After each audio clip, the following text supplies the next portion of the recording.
এটি হলো গুরুত্বপূর্ণ বিষয়। তাহলে আমরা এবার আসবো ধারাবাহিকভাবে কোরবানির বিধান সম্পর্কে, যে কোরবানির বিধানটা কি, কোরবানি করা ফরজ করতেই হবে নাকি কোরবানি করা সুন্নত। এটা নিয়ে ওলামাদের মধ্যে দ্বিমত হয়ে গেছে। একদল আলেম বলছেন কোরবানি করা হলো ফরজ বা ওয়াজিব বলেছেন, আর একদল আলেম বলছেন কোরবানি করা সুন্নত।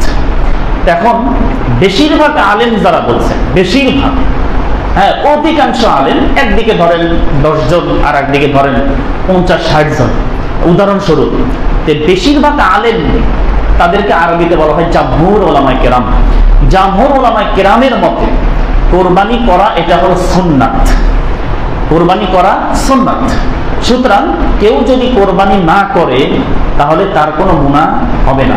বুঝবেন ভালো করে, কেউ যদি কোরবানি না করে তাহলে তার কোনো গুনাহ হবে না, এটা ভালো করে খেয়াল করবেন। আর যারা কোরবানি করলো তাদের কি হবে? তারা তো বিশাল নেকি পাবে। এটা তো যারা করে নাই, গুনাহ হয় নাই ঠিক আছে, কিন্তু নেকি কি পাইছে? নেকি তো পাই নাই। কিন্তু যারা করলো কোরবানি, তারা তো আল্লাহর জন্য কোরবানি করলো, তাদের তো অসংখ্য নেকি তারা আল্লাহ রাব্বুল আলামিনের কাছ থেকে পাবে। তাহলে এই নেকি ফজিলতগুলো পরে আসতেছি, আগে আমরা মাসলাগুলো বলি যে এটার বিধানটা। যারা বলতেছে কোরবানি করা ওয়াজিব ফরজ, তারা দলিল দিতেছে যে ফাসাল্লি লিরাব্বিকা ওয়ানহার, যে তুমি তোমার প্রভুর জন্য কোরবানি করো, ওয়ানহার, তুমি তোমার প্রভুর জন্য সালাত করো, ওয়ানহার এবং কোরবানি করো, এই কথা বলা হচ্ছে। কিন্তু দেখা গেছে হাদিসের মধ্যে রাসূল সাল্লাল্লাহু আলাইহি ওয়াসাল্লামের উপরে তো কোরআনের আয়াত নাযিল হয়েছে, তো রাসূল ব্যাখ্যাটা কিভাবে করলেন দেখেন। যারা বলতেছে কোরবানি করা সুন্নাত, তারা দলিল দিচ্ছে এইভাবে যে আল্লাহ রাসূল সাল্লাল্লাহু আলাইহি ওয়াসাল্লাম বলেছেন যে তোমাদের কেউ যারা কোরবানি করতে চায় তাহলে সে যেন তার মাথার চুল এবং নখ এটা যেন না কাটে, এটা যেন ধরে রাখে। যারা কোরবানি করতে চাইতেছেন, ইচ্ছা করতেছেন, এই যে ঈদের আপনার জিলহজ মাসের চাঁদ ওঠার পর থেকে নিয়ে আপনি কোরবানি করবেন, নিয়ত করেছেন, পশু কিনবেন, তাহলে আপনার চুল এবং নখ এটা আপনি আর কাটবেন না। হ্যাঁ, এটা না কেটে আপনি এটাকে রেখে দিবেন। কোরবানি দিন, কোরবানি করার পরে তারপরে আপনার এই চুল এবং নখ কাটতে পারবেন। এটা হলো বিধান। তাহলে এখানে যেটা কথা, অনেকেই ঈদের দিন ওই ঈদের দিনই সকালবেলা চুল কাটতে যায়, ঈদের দিনই সকালবেলা নখ কেটে ফেলে, অথচ এখনো কোরবানি করেই নাই, ঈদের নামাজ পড়েই নাই। এটা কিন্তু ভুল। বরং কি করতে হবে, এটা হলো কোরবানি করে, তার কোরবানি যখন হয়ে গেল, জবা হয়ে গেল, তারপরে উনি ওনার চুল বা নখ এটা কাটতে পারবেন, তার আগে না। যদি তার আগে কাটেন তাহলে কোনো লাভ হইল না, মিশামিশি আপনি 10 দিন ওয়েট করলেন, কিন্তু যে ফজিলত পাওয়ার কথা সেটা আর হয় নাই।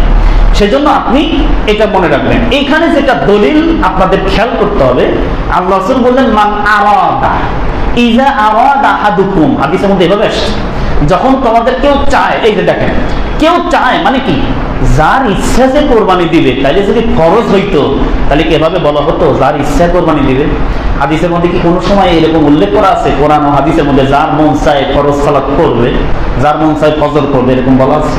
এখানে বলার ধরনই আপনি বুঝবেন, আল্লাহ রাসূল বললেন কেউ যদি চায়, তার মানে এই জিনিসটা ফরজ না। তো ফরজ হলে কিভাবে বলা হইতো তোমরা কোরবানি দিচ্ছ এবং তোমাদের কোরবানি যে দিতেছো তোমরা কোরবানি দাতারা হাতের এই নখ চুল এগুলো কাটবা না, এরকম বলা হইতো। কিন্তু আল্লাহ রাসূল হাদিসের মধ্যে বললেন কেউ যদি চায়, কারণ এখানে বোঝা গেল কেউ চায়, কেউ চাইতে নাও পারে, কেউ চাইতে পারে কোরবানি, কারো ইচ্ছা হইতেও পারে নাও পারে। এইখান থেকে জামহুর উলামা কিরামগণ তারা দলিল নিয়েছেন যে কোরবানি করা এটি হলো সুন্নাত, এটা ফরজ না এবং ওয়াজিব না।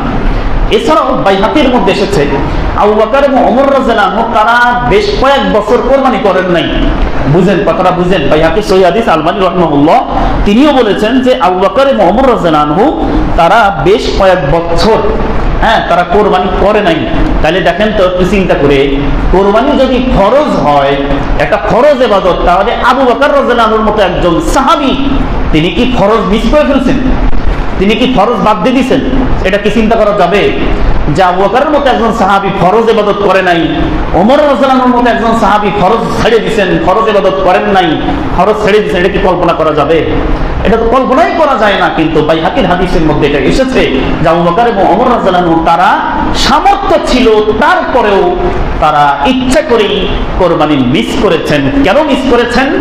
যাতে করে উম্মাহ, যাতে করে সমাজ উপস্থিত অন্যান্য যারা আছেন মুসলিমরা, তারা যাতে বুঝতে, মানে তারা যাতে এটাকে মনে না করে যে কোরবানি এটা ফরজ করতেই হবে, এটা যেন তারা মনে না করে, সেই জন্য তারা দুইজন সাহাবী তারা কোরবানিকে ইচ্ছা করে মিস করেছেন। সুতরাং কিন্তু বেশ কিছু আলেম ওলামা এবং বললাম যে আবু হানিফা রাহিমাহুল্লাহ বিশেষ করে বলছেন যাদের সামর্থ্য আছে তারা যদি কোরবানি মিস করে এটা বড় গুনাহগার হবে। এটা তারা বলেছেন যাদের সামর্থ্য আছে তারা যদি মিস করে তাহলে গুনাহগার হবে। কিন্তু এই কথাটা আবু হানিফা রাহিমাহুল্লাহর এই কথাটি এবং ওনার সাপোর্টে যে আলেম ওলামাগণ আছেন তাদের এই কথাটি কিন্তু আমি যে বাইহাকির হাদিসটি বললাম এটার সাথে সাংঘর্ষিক হয়ে যায়। যে ওমর রাদিয়াল্লাহু আনহু, আবু বকর রাদিয়াল্লাহু আনহু কোরবানি মিস করলেন, তাইলে কি তারা ফরজ মিস করেছেন?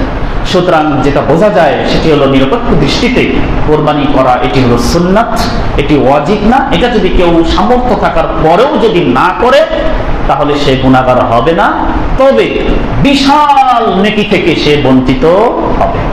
তাহলে আপনি সামর্থ্যবান ব্যক্তি কেন কোরবানি দিবেন না বলেন তো? বছরে একবার আপনার কাছে কোরবানি আসতেছে, আল্লাহর জন্য একটা কোরবানি করবেন, আল্লাহকে খুশি করার জন্য কোরবানি করবেন, আপনার কি নেকির দরকার নাই? আপনার তো নেকির দরকার আছে, কিয়ামতের দিন অনেক নেকি দরকার। একটা নেকি শর্ট করলে আপনি সেই নেকি কারো কাছ থেকে পাবেন না। আপনার বাবা দিবে না, আপনার সন্তান দিবে না, আপনার বউয়ে দিবে না, কেউ দিবে না। নেকি আপনাকেই অর্জন করতে হবে। তাহলে এত বিশাল নেকির সুযোগ আপনার সামর্থ্য আছে, আর আপনি একটা ছাগলও কোরবানি করতে পারবেন না, আল্লাহর জন্য এতটুকু করতে পারবেন না। আল্লাহকে কি ভালোবাসেন আপনি? আপনি যাকে ভালোবাসেন কত গিফট করেন, হ্যাঁ, আপনার বউকে কত ভালোবাসেন, কত দামি দামি শাড়ি দিচ্ছেন, আপনার বন্ধুকে আপনি কত দামি উপহার দিচ্ছেন, কত প্রিয় মানুষকে কত কি দিচ্ছেন।